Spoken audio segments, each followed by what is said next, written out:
Hi guys, welcome back on Tech Aid. We are providing you practical solutions to your problems, whether it's a simple hack or a step-by-step guide. We have got you covered. In this video, I will gonna show you that how to clear search history on Deepseek. First of all, you can open the Deepseek application. I can already open the app. After opening the app, you can just simply write something here, and now you can send the command to the Deepseek. After this, the Deepseek will respond it to the prompt. And if you want to clear search history on Deepseek, you can just simply go to the two horizontal lines at the top left corner of the screen. And after this, you can now tap on profile picture at the bottom left corner of the screen. Now you can just simply see the last option, that is delete all chats. Tap on it, and here you can now tap on confirm deletion. And after this, go back, and here you can see the search history is cleared, and it is a way you can clear search history on Deepseek. If you want to keep your online activity private and access to restricted contents like I do,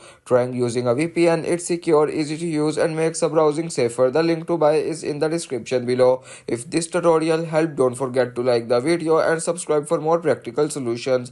Got questions or need extra help, drop a comment below and we will be happy to assist. See you in the next one. Thanks for watching.